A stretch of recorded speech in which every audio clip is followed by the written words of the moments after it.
left, right.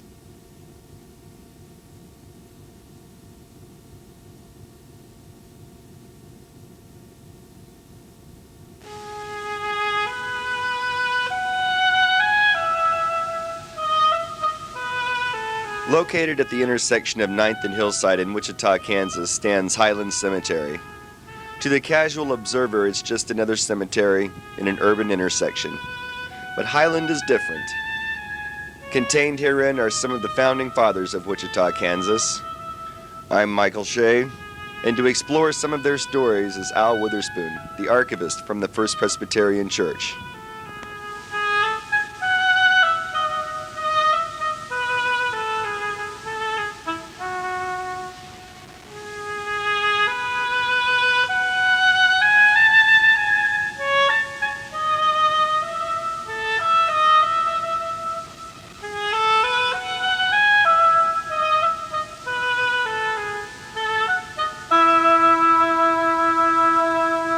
This cemetery was started in July of 1870. That's the same month that the city of Wichita That's right. was chartered, yes.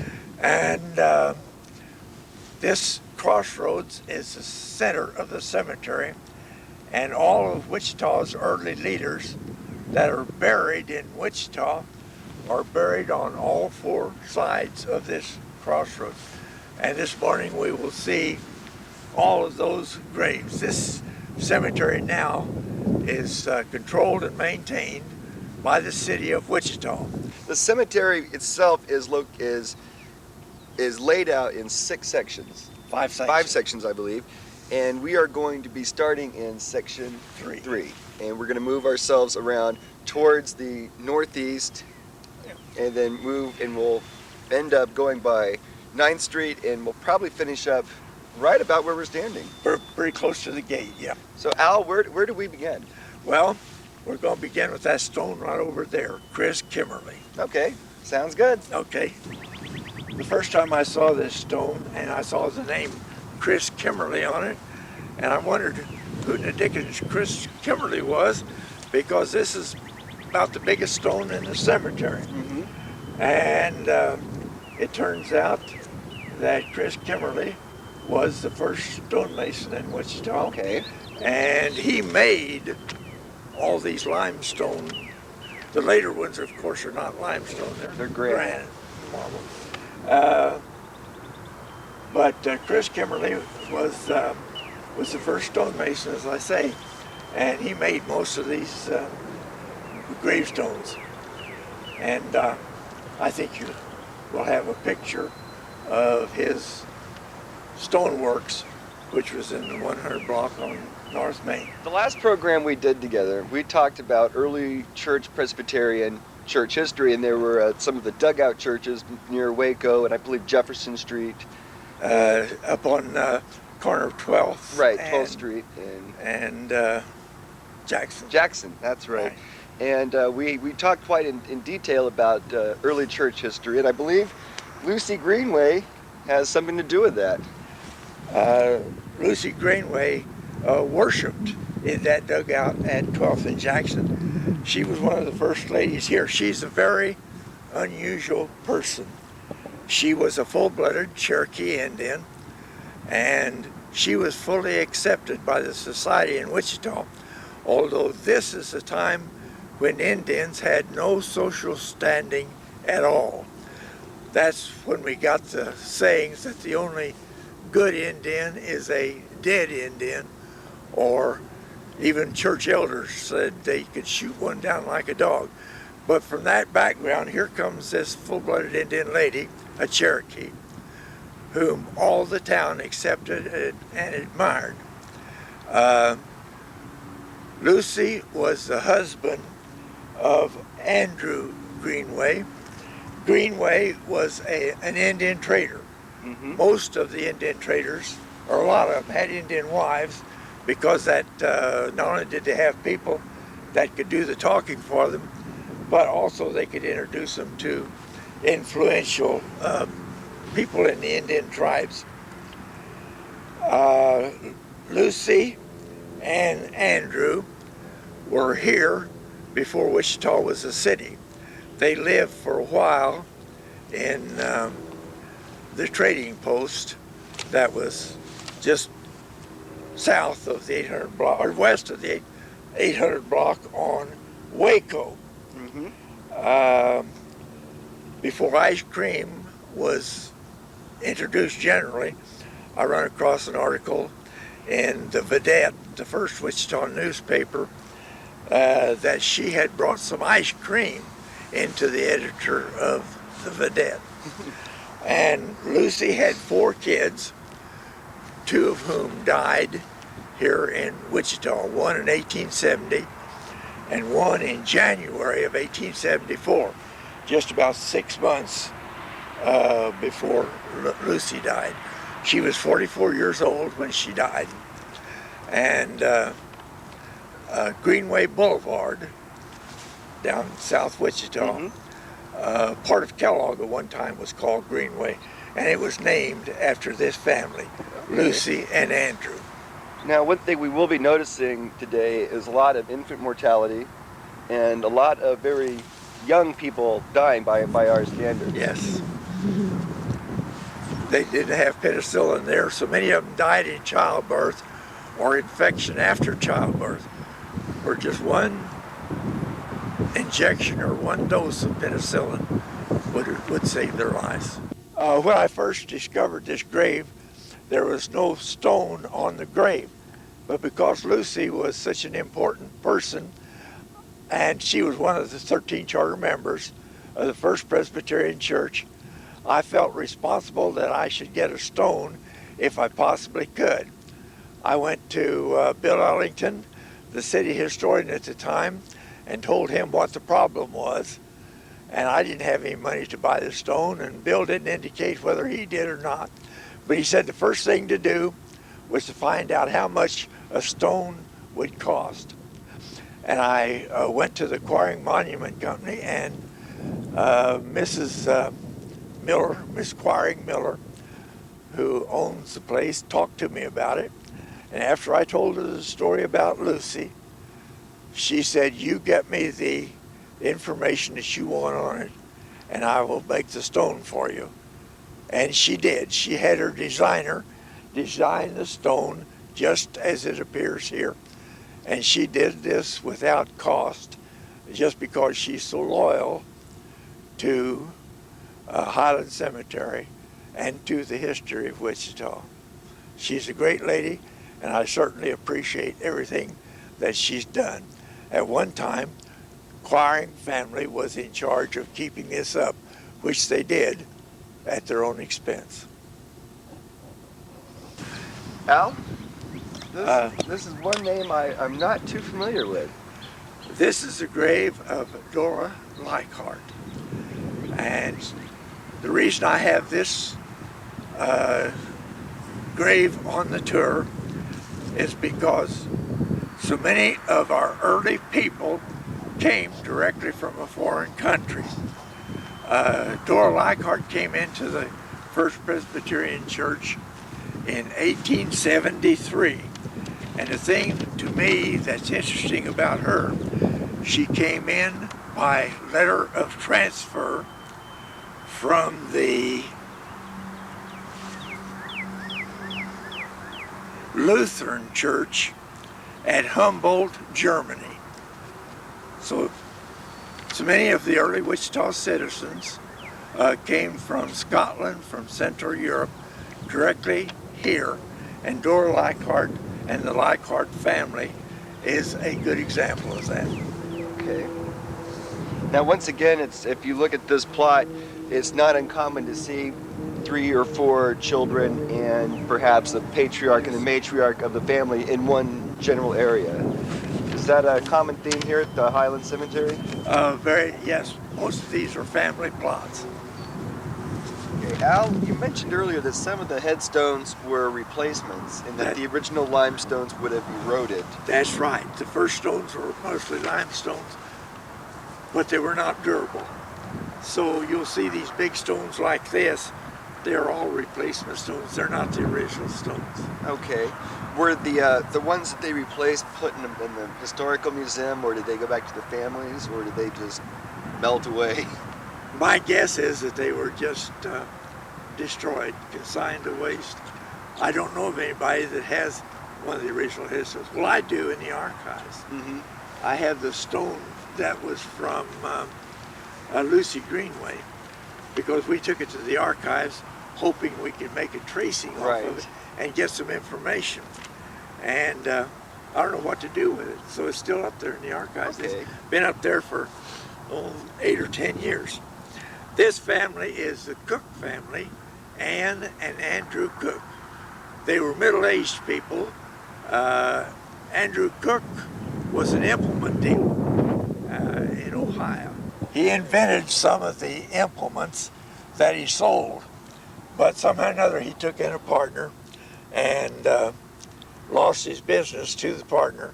So they came to Kansas to start a new life. Anne was a member of the First Presbyterian Church. Andrew attended church with the family, but he never did join a church. And we'll find that to be quite common. The first mayor of Wichita, who will visit his grave later, Allen, his wife was a member of the church, but he never did join the church. We touched on that in the last program we did. And once again, like Griffenstein, he was fairly middle-aged even for the time when they did settle in Wichita. Griffenstein was 40. The oldest of the early settlers was Munger. Mm-hmm. And Munger was an old man. He was 50. Mm-hmm. So, and the other three that were the main leaders were all just 40 years old or 39. One was 39 and two were 40. Anne is well known in the Presbyterian Church, in the Cowtown Church particularly, because Anne and her friend Amy Sales always trimmed the wicks on the lamps in the church, and also saw that there was oil in the lamps. So on Sunday or Sunday night, whenever, that the lamps would be ready to turn on, to burn. It is also stated that Anne Cook furnished the Bible and the candles and the candlesticks for the Cowtown Church.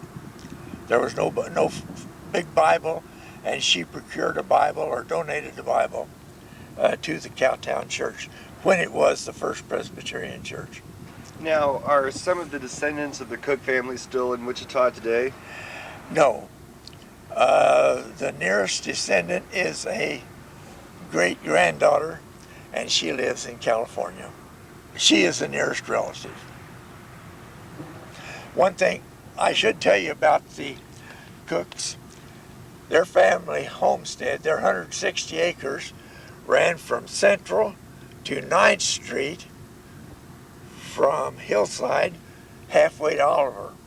And that next 160 acres, they had a son who was not old enough to file a claim, but they had some influence with someone, and that claim was never filed on till their son, Robert, became of age, and he filed on that claim and got it. So the Cook family controlled all the land between Hillside and Oliver, from Central to 9th Street.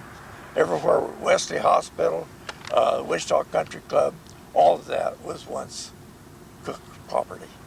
Well, one name that you have to be familiar with if you've spent any amount of time in Wichita is the Bidding name. In fact, what comes to my mind is the corner of 13th and Bidding in Riverside. Okay. And this is the burial plot of the Bidding, entire Bidding family, right?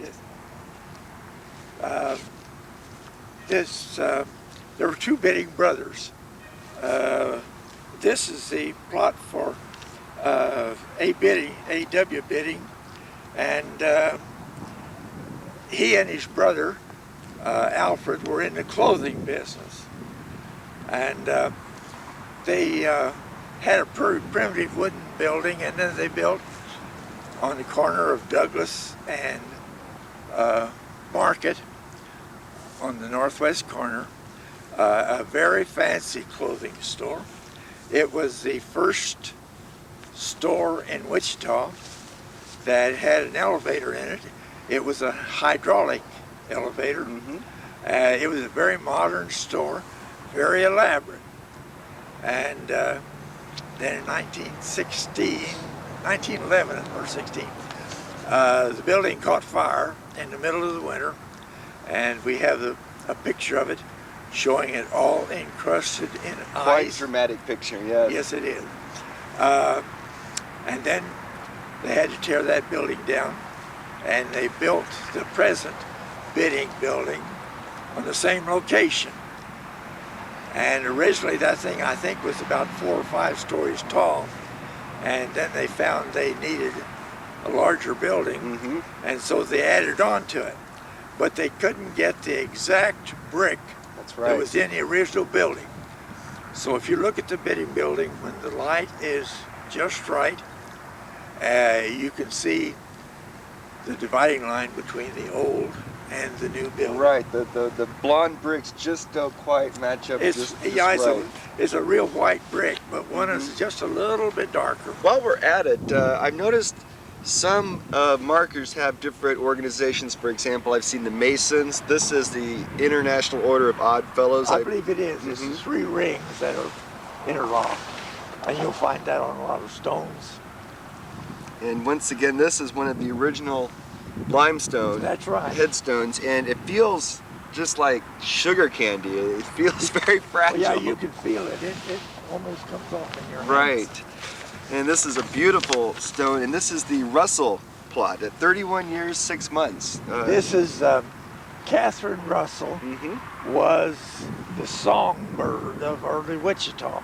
Really? She was the one that provided musicals in the old Eagle Hall, and later on in different places. I know, I don't even know where Thayer, Kansas is, but the newspaper was called the Headlight, and the editor was in Wichita to hear her, and he described her as having the best voice that he had ever heard in the state of Kansas.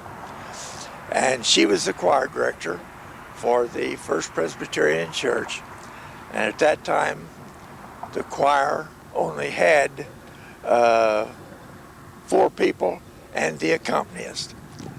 And in this picture that you see, there are a group that performed one of the early plays in Wichita, and there's one of the ladies here, and we'll have to point her out, who was the accompanist for the choir, but she was also interested in dramatic productions and so forth. And her name was Patty Hyde, and she was Ida Hyde, A.A. Hyde's wife's half-sister. Okay. Let's get the Hyde family, very prominent in early Wichita. That's right. They're all buried over across the street in Maple Grove. And Patty Todd married George Strong. He's also in this picture. And George Strong became A.A. Hyde's business partner when A.A. Hyde was in the real estate business. In fact, A.A. Hyde and George Strong started Maple Grove Cemetery in 1888. Now, one thing I'm noticing here today is you can kind of get an idea about the age of some of the monuments by the style. I noticed some of the obelisk styles were I would say, Victorian or Edwardian era, and some of the modern replacements for these would have been about maybe 20s and 30s, 1920s, early 20th century. And some since then too. I've mentioned vandalism, and that's a good example of vandalism there. See the column that they've broken in two, and the parts are just laying right there by it. And we'll see a lot of that today. First house in Wichita was the Munger House. You can Right. see that at Cowtown. It was also doubled as a post office, a hotel. I think some of the Chisholm Trail settlers popped in there every now and again. And they also served meals. Mm-hmm. The best restaurant in town. Of course, there was only two, but And this is the actual Munger gravesite. yes, for both Julia Munger is on this side, and D.S. Munger, Darius Sales Munger, built the first house. He came here in May of 1868 and started building his house. And that was 9th and Waco, correct? Just south of 9th in Waco, in between what is now Back Bay Boulevard and Waco, about on the site of that church that's there now. Correct. The Munger House, actually, I'm told, was in 3 locations. When they remodeled the cabin and built the little side to it, they moved it a little bit closer to the river.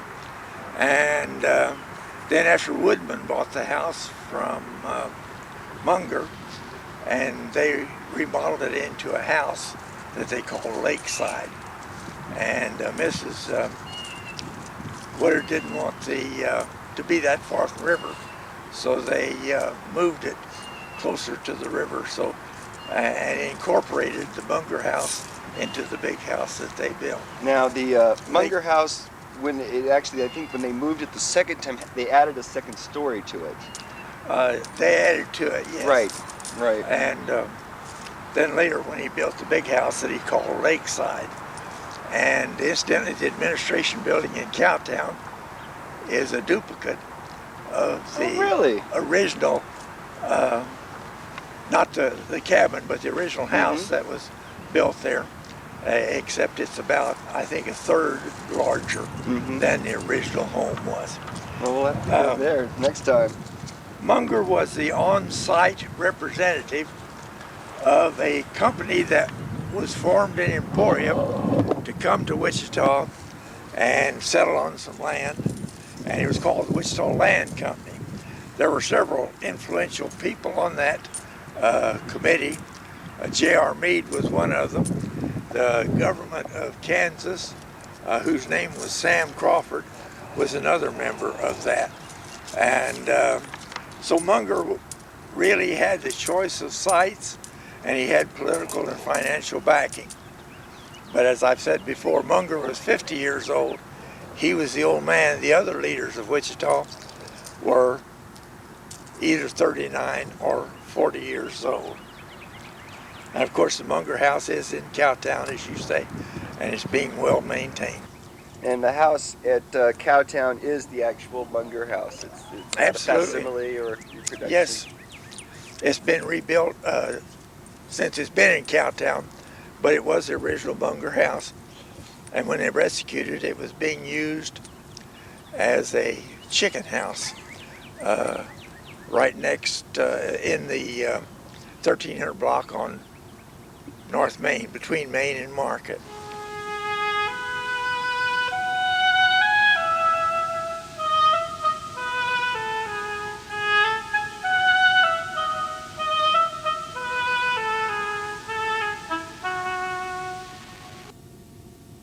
Well, while we're at the Mungers, let's pop on over to another family in Wichita that starts with M, and I know everybody who's watching this program has heard of them, the Murdoch family, which of course you always associate with the newspapers here in town and the art museum and a host of other landmarks in Wichita. This is the very pretty plot over here at Highland Cemetery.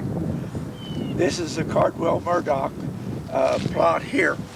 Now, the original founder of the Eagle, Marsh Murdoch, and his wife were buried somewhere right in here, right next to his brother Rollin. And in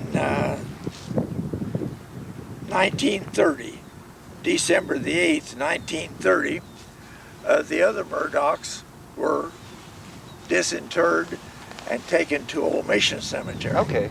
So they're no longer in this cemetery, but they were originally buried in that area right there. And this Murdoch Caldwell lot, Roland Murdoch was the business manager for the Wichita Eagle, and his wife was named, her maiden name was Caldwell. That's And what so I was they're just going to both ask Cald- that. Yes. There's both Caldwells and Murdochs buried in this plot. Louise Murdoch was the one that, from her estate, came the money to start the art collection. That's right. That's the Over in that's at the Riverside. Wichita Art Museum. Now, were the Murdochs involved in the forming of the Beacon No, newspaper? no. There were two other persons, a fellow named Hutchinson, and the other one, we're going to visit his grave. It's over here. The co-partner that started the Eagle. Okay. Now, once again, this is a very unusual material. This is a red granite, Right. and this would probably have been very expensive to bring into this part of the country. Was this original, or was this actually I presume this is original. I This is really original? don't know. But if anybody could afford to bring in an expensive stone, it would have been the Murdochs. That's what I was wondering, because one thing that you will notice throughout the tour today is the immense cost that would be to build some of these monuments today. Is just outrageous. Right. And you can definitely kind of tell who had some money in the city from looking around some By of the, looking at the some of the grave tombstones. markers. Yes. You're quite right. Now, I live personally at the corner of 13th and Emporia, and I look on my deed into my property, and it says I live in the Davidson's addition. Would this be the J.O. Davidson that would own that Probably land? was. He was a banker, and he was responsible for a lot of things. He was any place you could make a buck. Why, the bankers always have to Oh yeah. come involved. He also, with a partnership, developed the First Street Railway, the trolleys Okay. in the Riverside area. Yes, the trolleys that went right through the park, which was the close to the edge of town actually at the time. He also built the mansion there on River Boulevard that in our generation it was known as the Kirby Castle. Kirby Castle. That's right. Dr. Kirby owned it, but it was J.O. Davidson that built it and lived there for many, many years. Which it was right now the site of the Gloria Dei Lutheran Church, but it was very similar in design to the Campbell Castle or the Riverside Castle now, which is immediately next door to it. It was more fancy. It was larger than the present Campbell Castle, and it was made out of some kind of a reddish stone. Right. It was very elaborate. That's one that should never have been torn down. There's an apartment complex there now. And if we go to the other side, we'll also see another J.O. Davidson, who I'm not sure if it would be a brother or a nephew, but I guess there is, I would say, at least 10 to 12 actual graves in the Davidson plot here at Highland. There's a bunch of them now. It's a big plot. It's not a single 12 grave plot. It must be a double or a triple. Now, if I'm not mistaken, one of the officers at the Fourth National Bank is still in town, or I think retired a few years ago. There are still a few descendants of the Davidson family. There are in some, Wichita. but I don't know who they are. They're not it's not as influential a family anymore as it was at the turn of the century. But once again, this is a very impressive marker, and I'm looking at this and just going, wow, these are just absolute treasures. And these are actually marble, so these will be around for quite some time, as opposed to some of the limestone ones that we've seen so far in the tour. Now these won't deteriorate, at least not near as fast as limestone. I guess eventually they'll crumble, but... Edwin B. Allen is the first mayor of Wichita, and I'm noticing from the age, he was born in 1836, so approximately when the city was chartered, he was in his early 40s. Right. E.B. Allen was the first physician in Wichita. He was one of the first physicians in Wichita. Fabrique, were others. Fabrique was here a little bit before Allen, Mm-hmm. but Allen was the first mayor of Wichita and probably the most famous of the physicians because the old county hospital, that's now the KU Medical Center in Wichita, was named after E.B. Allen, or Edward B. Allen. His wife, Mary, was a member of the First Presbyterian Church. But here's another family where the wife was a member of the church and the husband never did join the church. I know in looking at church records, they had a lot of picnic suppers and things like that at the Allen home, but Allen himself was never joined the Presbyterian Church. I don't know if he ever joined any church, but I've told you before there are several families where the wife only and the kids joined the church. His second wife, yes. Right. And I guess that's about all we know about the Allens. He was one of two brothers. We'll see his brother's grave. He was a mayor of Wichita at a later time, and he was a druggist. So between the druggist and the doctor, they would take care of you both ways. Now, Finley Ross, we do have a park in Wichita named Finley Ross Park. That's right. And if I'm not mistaken, he was actually a mayor at one point. He was mayor twice. Twice, okay. Anyway, he was a mayor. He was quite a cut-up. He was a Scotsman. He would never admit that he couldn't do anything. He was a dreamer. I have a lengthy biography of him. He was in the lumber business one time in Texas. He helped build Fort Sill. He needed a job coming up from Texas. He said he was a shingler, and a Scotsman was in charge of the project. So he put him up with an experienced shingler, and that's where he learned because he didn't know how to do shingles Okay. until then. And in 1876, he came to Wichita, and the 100 block on North Main, he built the fanciest furniture store in town. And that's what his profession was while he was in. There's many stories told about him. I don't imagine we have time to go into very many of The thing those. about stories and local legends is the fact that you never really know what was true and what wasn't. Well, he created Riverside Park. That's right. That's right. And in his biography, he tells, or his autobiography, he tells how he did it. Sidney Toller. Sidney Toller, Charlie Chan. Mm-hmm. The Tollers, his father and mother, were the manager of a huge wooden auditorium that was located across the street from the Coleman plant there in a 200 block off of North St. Francis. That's right. 4th Avenue. And, originally 4th Avenue. And that's where Sidney Toller got his start. The Tollers, after that auditorium was built, incidentally, which is very primitive, I understand the first seats that were in it, people bought kitchen chairs from home. Later it was modernized. But it was a huge thing, as you can see from the picture. Then Sidney went to Hollywood, and they started a series of Charlie Chan movies, which became very, very popular. Oh, yeah.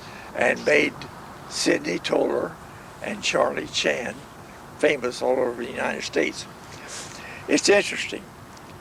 When I bring a mature group, people in their 60s and 70s, and I say, this is Charlie Chan. Oh, really? They can't believe that he would be buried here in Wichita because this is where his home. Mm-hmm.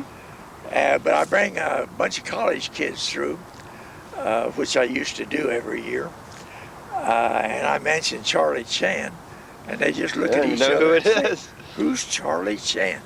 So it depends on your age group whether you think this person is famous or not. Well, I noticed on the top that this monument was erected by the Woodmen of the World, and there is a saying here in Latin, which I cannot translate. That was, you said, an insurance group. It was a lodge, kind of like the Odd Fellows. Okay. But most people joined the lodge to get the insurance. I know my mother had a policy with the Modern Woodmen, which was part of this insurance group. Well, Al, this is a name that's entirely unfamiliar to me, and I thought I knew it all about Wichita history. Well, Henry Vigus had a saloon. He also served meals. He was just catty-corner across Waco from the Munger House. Okay. He had an all-purpose tavern.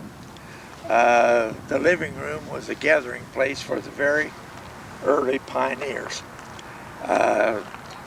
He had a deer head or deer antlers over the door, and his establishment was called the Buckhorn, after the deer head that was over the door. You could get meals there. I know from the Lawrence Diary that he ate at the Munger House, and he also ate at the Buckhorn. It was a hangout for mostly men. He did have one or two rooms that he could rent out. He was one of the very earliest ones, and I guess you'd say he ran the local hangout. There was only 8 buildings in the whole town, but one of them was the Buckhorn. Once again, this tombstone needs to be what you might call rubbed, where you take a piece of white paper and you take a large thick charcoal pencil and you rub these to pull a relief off of the actual tombstone. Once again, that's a big hobby. I know a lot of folks do rubbings. That's true. And this one is in definite need of doing that. So has the church ever thought of commissioning a project to do some of these? I've done some rubbings myself. Mm-hmm. The original stone that was over. Oh, for Lucy Greenway. Lucy Greenway, I tried to rub it, but there wasn't anything on it. I never could bring anything out. This one you could rub. The letters are there. They're just no longer readable. And once again, we also have a lot of, not vandalism, but just moss and just growth. This is just wear, yeah. Mm-hmm. Weathering, I think they call it. Right. I have one further question here about, we mentioned earlier that the Native Americans in this area were not buried here, that they would not probably be given headstones. What about blacks? Would they have a separate cemetery for the blacks as well? There are blacks buried in this cemetery, and A.A. Hyde set aside a section for blacks over at Maple Grove. Mm-hmm. It's across the creek, clear up in the southeast corner. Okay. Built during the 1920s, the Wichita Mausoleum in Highland Cemetery has some of the most beautiful marble work I've ever seen. Al Witherspoon takes us on a journey through the Wichita Mausoleum.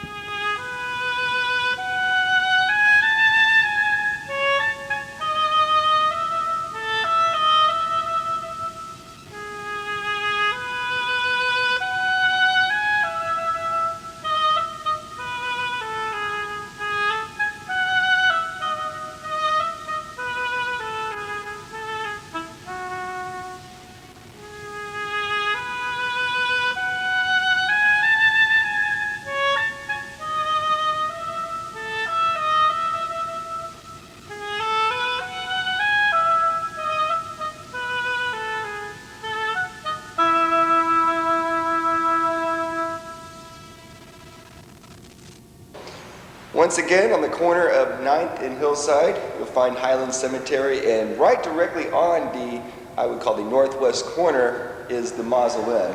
And Al, this is a very rare treat for not only myself personally as a native Wichitan, but to come in here and look and see who is buried here in some of the crypts, and to see some of the names that we've all heard if you've spent any time in Wichita. It's a very Very impressive place. And I don't get in here very often because, as you know, you have to know someone who has the key, and you were able to secure the key.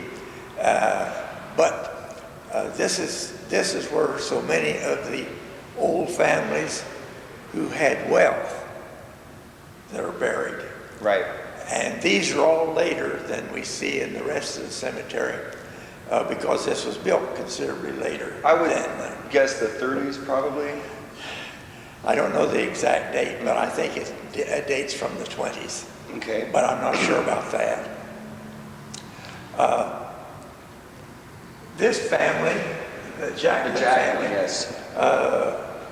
Kansas Milling Company. And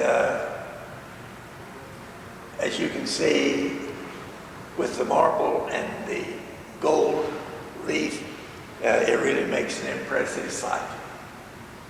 Now, Jackman, they had the house at the corner of 14th and Fairview, correct? Their home was on the Right. corner of 14th and Fairmount. Fairmount, okay, towards the university, It's right? down where the Unity Church Okay. meets there now. Now, coming over here to our left, you'll find Colvin and Lassen. Now, those are two other names that we've heard quite a bit of in Wichita. That's true, but I don't know too much about the families.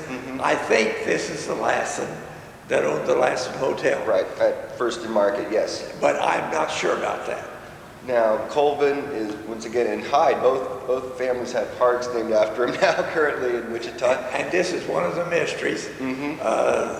So I understand this mausoleum is owned by the A.A. Hyde family. Who was actually buried and interred across the street. But Hyde and his family are all buried over in Maple Grove. And as there's no names on this crypt, and John Hyde, the grandson of A.A. Hyde, was in here one time with me, and he says he doesn't think any of the Hydes are buried there. So I'm really not sure, but that is probably empty. Now, once again, this facility is 75, 80 years old, approximately. They just don't build mausoleums like this anymore. When you go through some of the smaller crypts, you find beautiful sayings, biblical sayings, quite common. Of course, the metal gates and doors. Would these have originally been purchased as a group or an individual crypt? How would these have been secured? Individual families bought their spaces. Bought their space, okay. And there's a trust fund that came from the purchases of these lots, that one of the banks has that trust fund, and they're responsible for coming in periodically, cleaning up the place, checking it out to be sure there's been no vandalism. Right. And that's one of the reasons it's so nice and clean, because very seldom can anybody ever get in here. It is. Unless they're part of the family of someone who's buried here. Each of the families has the key to the front door. And once again, from the last time we were here, a lot of these families do not have descendants anymore. Some families have, for lack of a better term, died out. Well, that's very true. Or the family name has died out. Right. If you have all daughters, that's the end of your family name, because they're all going to have a different last name. Well, let's go over here and look at Eaton, Little, Black, and Throckmorton. Kind of when we walk in, this is very impressive when we first come to this. Let's take a look at this. That's right, okay. And God shall wipe away all tears from their eyes. This is the Higginson crypt, and located next to the Black crypt. Now, Higginson was a member of the First Presbyterian Church, and he was a long-time elder. And I believe he had the Wichita Wholesale Grocery Company. I believe that was his source of income.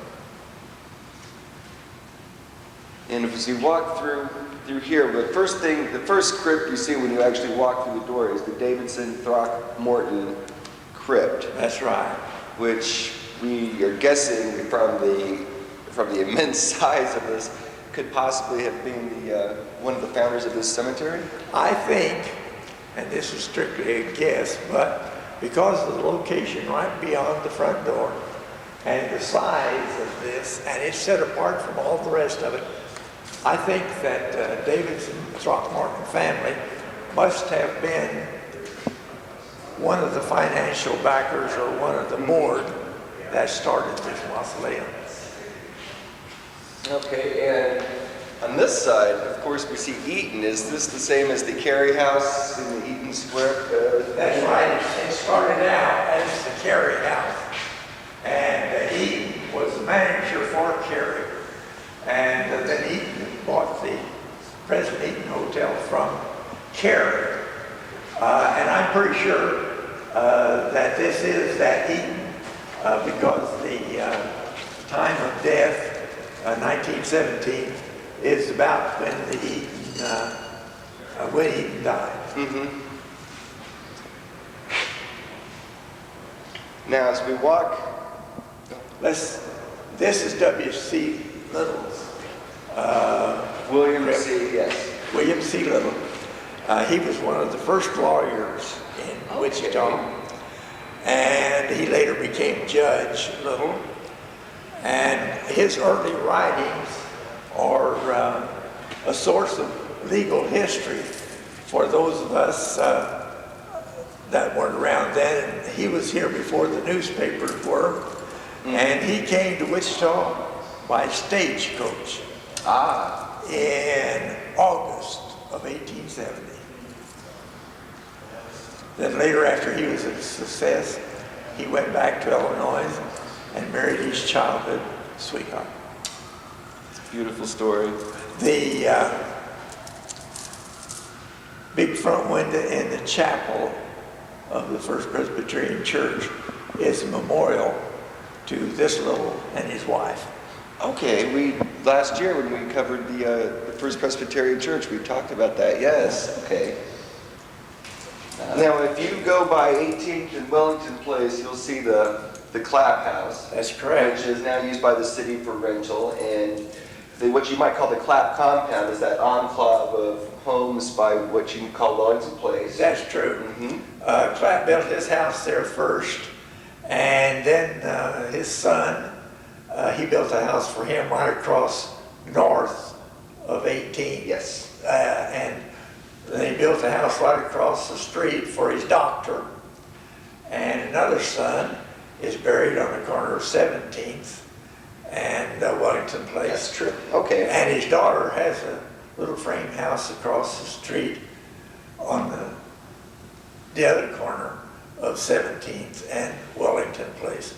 And I think it's just by the memorial, yes. I think it's just a coincidence that his son's got the three big houses, or the two big houses, and his daughter's house is much more modest. Now, he was called the father of our park system because not only did he believe in planting orchids and flowers, but there's a wonderful story behind that. Can you share it? That's true. He picked up all the land he could up until Clapp became the head of the park system. We had very few parks here in Wichita, and most of those that we had were unimproved. Picnic benches and things like that where you could go on Sunday for a picnic. Very little playground equipment or any kind of development that people could enjoy. This is the Dole family, and Fred Dole had one of the first packing companies in Wichita. In fact, when that packing house burned, it was one of the really early big fires. Burned clear down, but was rebuilt. And the Dole family was very prominent in Wichita at the turn of the century and for probably 2 or 3 decades after that. It was a big outfit. It was in competition with the big packing houses in Chicago. Cudahy and some of those. Of course, Cudahy later built a packing plant here in Wichita, almost adjacent to where Fred Dole had his establishment. Swider gave the land for Linwood Park. with the understanding that if it was never used for a park, that the land would revert to the Swider family. And so when they decided to build a school on it, the descendants, the granddaughter and the grandson, then sued the city to keep them from building a school on it. And that has been a source of contention now for several weeks, several months, and I don't know even now if that is permanently settled. And this Swider, Henry Swider, was the original Swider that came to Wichita, settled on a claim that ran from Hydraulic to Hillside, and that's all been the Swider addition. Right. All the houses built in there were built on Swider land. And the Swider family had some big brick houses up on the corner of Harry and Hillside. And they drilled a gas well down west about a block. And those people never did have to hook up to a gas utility. All the gas used in those two houses came from their own private gas well, just off of George Washington Boulevard. As far as I know, the well is still there.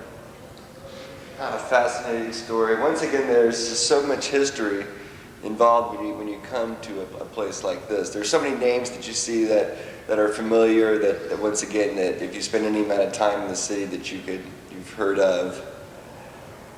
Yes, a lot of these people aren't familiar to us, but they were all prominent people in their day.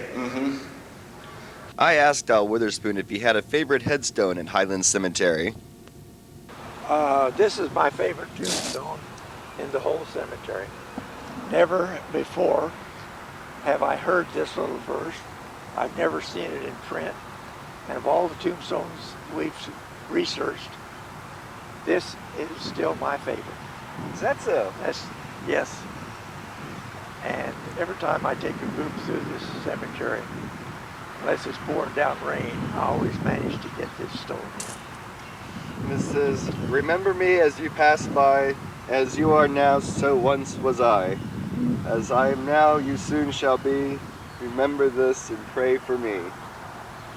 That's nice. I like that. It's very thought-provoking. Yeah. Every word of it's true.